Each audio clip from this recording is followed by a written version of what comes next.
Has Ben Johnson put these two players on notice? Well, based on recent reports and some Bears actions, I think there's an argument to be made. We're going to dive into that here on Chicago Bears Now. My name is Harrison Graham. Make sure you guys subscribe to the channel. We got a lot of fun upcoming content for you guys. Mel Kiper and Daniel Jeremiah each put their latest mock drafts out. I will react to their Bears selections on a video tomorrow. Of course, any free agency updates that are out there. I'll be at the Big 12 Combine the next 2 days. The Big 12 last year started this event where players that played in the Big 12 have their own regional combine, and we'll be out there, including myself. So potential Bears draft targets to discuss. I'll have full coverage of that.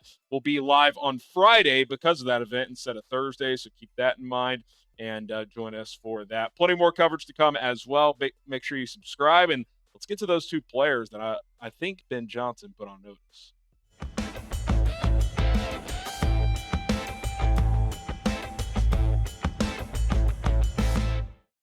I'm Harrison Graham. Welcome in to today's show. And I think there's two players that could be in a little bit of trouble based on some recent reports, recent actions made by the Chicago Bears. I want to get back to yesterday, and we talked about this when we talked about Mecole, Hardman, and Rondale Moore visiting Halisol. No one has signed as of now. Do want to make that clear. But obviously, those two players have very similar prototypes, right? Undersized speedsters.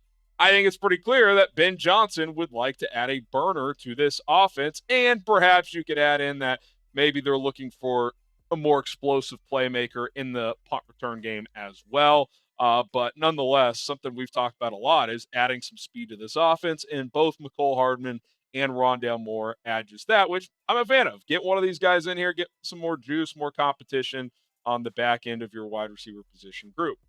On the flip side, though, is that a signal that Tyler Scott, his future here, his role on this team, could be in jeopardy? Is Tyler Scott a player entering year 3 that Ben Johnson and his staff early on have not identified as someone that they really plan to have a major role here? I think you at least have to consider that, considering the two players that were in the building yesterday, their skill sets absolutely overlap with Tyler Scott. Now, it doesn't mean you can't have multiple players like that on your roster, but it's certainly noteworthy nonetheless. DJ Moore, Odunze, Olamide, Zaccheaus, they're all safe. I think that's pretty clear. Zaccheaus is your early favorite to be wide receiver 3, but even if they draft somebody or if someone else surpasses him, I think he'll be on this roster. Tyler Scott, based on who else you have, would be presumably that wide receiver 4. I don't think John Jackson and Samori Toure are two guys that are going to play major roles on this team. But I think it's pretty clear. If you bring in a Hardman or a Rondale Moore, if you draft a receiver, I think Tyler Scott's going to have to earn a role on this team, and he's going to have to earn a roster spot. I do not think that is a given, that he will for sure be on the 53. If I bet on it today, would I say Tyler Scott's on this roster? Yeah, I would. Would I bet on him having a notable role? Probably not. I think he's going to have to earn that at this point in time. I think Zaccheaus immediately leapfrogs him in the pecking order. Now, could Tyler Scott take that from Zaccheaus? Could he beat out a Mecole Hardman or a Rondale Moore if one of those guys signs? Yeah, absolutely. I think there will be competition, but Tyler Scott didn't do much last year. And Ben Johnson, this Bears front office, this coaching staff, they're looking to improve the offense this year. He's going to have to prove himself pretty impressively that he can be a piece for Ben Johnson's offense in 2025. Will Tyler Scott be on the Bears roster in 2025? Take a guess for us. Y for yes and N for no. I think he'll be here. Do I know what his role will be? Not really. I would guess he's just one of the backup receivers. Okay, and then you have this. Jeremy Fowler today. Another option for Hunt before he signed with the Chiefs. The Bears, whose running back coach Eric Bieniemy spent 2 seasons with Kareem Hunt in Kansas City. Chicago ended up bringing back Travis Homer. So Fowler quote tweeted his own report of when the Chiefs re-signed Kareem Hunt, basically by saying, yeah, the Bears were interested in Kareem Hunt. He's got a relationship to Eric Bieniemy.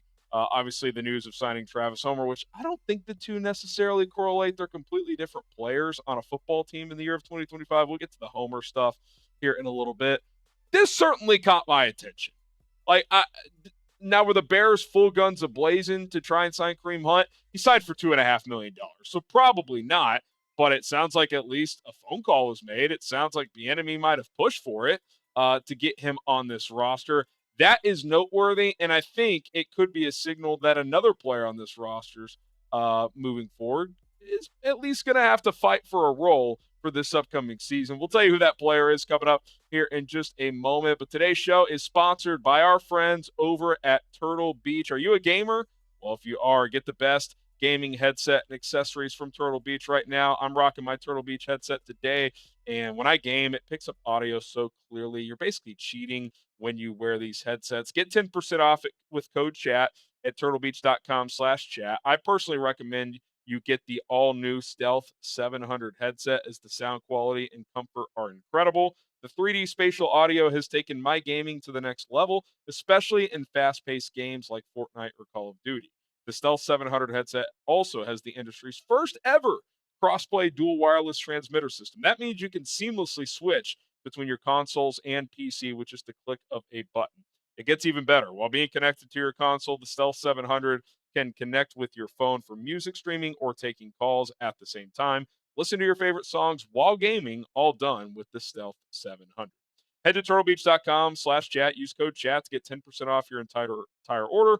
That's 10% off with code chat at turtlebeach.com/chat. After your purchase, they will ask you where you heard about them. Tell them we sent you. There's now from Chat Sports, and get the ultimate immersive gaming experience with Turtle Beach today. Link is in the comments and in the description. Code chat 10% off. Okay, let's talk more Kareem Hunt and the Bears, at least level of interest here. Again, unclear how interested, but I don't think Jeremy Fowler's throwing that out there without having a pretty good idea that Kareem Hunt and the Bears was at least something that was discussed. You look at his numbers last year. If you remember, the Chiefs had some injuries earlier in the year. Pacheco went down, and they brought back Kareem Hunt. And there were a few games he kind of carried the load. Obviously, 3.6 average. Doesn't have the juice that he had a few years ago. But when I first saw this on my feed today, the absolute first thing I thought of was, that doesn't feel like good news for Roschon Johnson.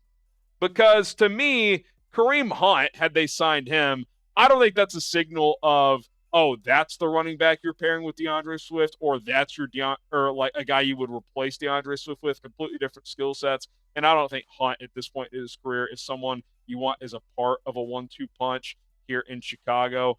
If anything, he'd be a number 2, and ideally I think Swift becomes that moving forward. But could Roschon be in trouble here?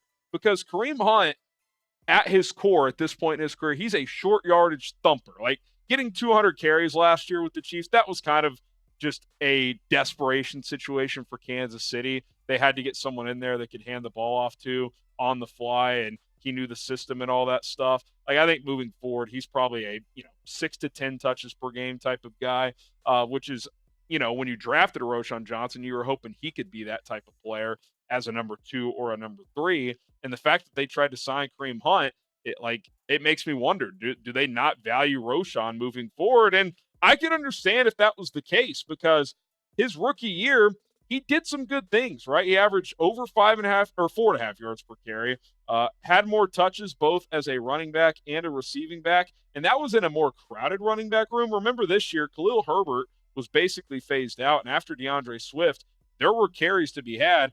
Roschon had 55 in the entire season, less than 3 yards per carry. He was a good goal line back. He is able to convert on 3rd, 4th, and 1 goal line. Did have 6 touchdowns.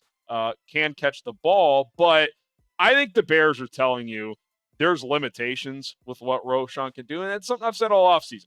I think as your 3rd back, I'm cool with it. Short yardage, do some of the dirty work, that's great. Last year was pretty disappointing, right? And he's had a concussion in each of his first 2 years, so maybe the Bears are just kind of concerned and don't think he can be, a key role in a running back room. And I just don't think he's got immense talent. I think he's a north-south runner without much wiggle, without much speed, that can thump a little bit in short yardage and can catch the ball fine on checkdowns and screens, and is fine in blitz pickup, but he's not great at anything. He's kind of just okay at everything. And to me, that screams number 3 back. But the fact that they tried to sign Kareem Hunt kind of tells you they may not view him as someone they want to give a notable role to. I could be misreading it, but To me, if they sign Kareem Hunt, I don't think that's like, oh, you're rolling with Swift and Kareem Hunt. I think it's like Swift and Hunt are your 2 and 3, and you're drafting a back. That's my take on that. So that's certainly interesting. I think he would have replaced Roschon had they signed him. Maybe they would have tried to flip Roschon in a late round pick swap or something like that. We'll see what happens from here. Now, let's tie Travis Homer into the conversation as the Bears re-signed him to a 1-year, $2 million deal. And everybody freaked out. I don't want to say everybody. A lot of people freaked out on me because I tweeted out something right after this news was like, I don't get the Bears' obsession with Travis Homer. Guys, I'm aware he's a good special teams player. I've got nothing against Travis Homer. It's just kind of funny that a guy who basically gives you nothing on offense and is fine as a special teamer, but is like 30 years old now. It's like he just keeps finding his way back here. And hey, good for him. I got nothing against him. I'm not like losing sleep over Travis Homer being back. Clearly they like him. It's just kind of funny, right? Like they signed him a few years ago. He missed most of his first year. Last year, oh, Waldron, he's a Waldron guy. Really? Because when they signed him, Waldron wasn't here, and now they've brought him back.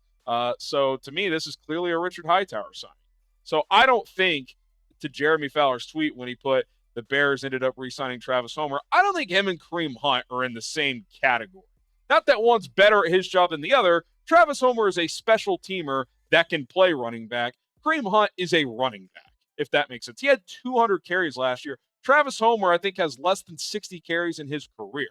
Like, we're not talking about the same type of NFL football player. So, to me, Homer, when it's all said and done, is going to be your fourth running back and one of your key special teams players. Like, if he never gets a snap at running back next year, that's probably ideal because you have other guys that you want to give the ball to and want to use in pass protection. He can protect, so that's great for a depth RB that isn't much of a playmaker. But as far as like the Bears' plans at running back, I don't think Travis Homer factors into those. Does Roschon Johnson moving forward? I would guess as of now, it's the plan that I've been saying all along. Swift is a part of a 1-2 punch, is kind of he's more than a scat back, but a guy that you want to get in space as a pass catcher on the perimeter, and you find a running back who's dynamic in the first or second round, whether it's Ashton Genty, Quinshon Judkins, Marion Hampton, Caleb Johnson. You pair that player with DeAndre Swift. Roschon gets a touch here and there and is your third guy,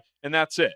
But the fact that they apparently flirted with Kareem Hunt is certainly something that caught my attention, and I think it's a signal from Ben Johnson. Like he's starting to make moves. He's starting to kind of identify the type of player that he'd like to bring in here, and maybe Roschon Johnson, maybe Tyler Scott, maybe they're guys that are really going to have to earn a role even more than we thought. Who is in more trouble, in your opinion, as we get to the offseason program in the next couple of months? Type TS for Tyler Scott, RJ for Roschon Johnson. Who do you think has been put more on notice, TS or RJ? And don't forget to subscribe to the channel. We will have more content throughout the week. We'll be live on Friday instead of Thursday due to the Big 12 Combine, since I will be out there for that. My name is Harrison Graham. Bear down.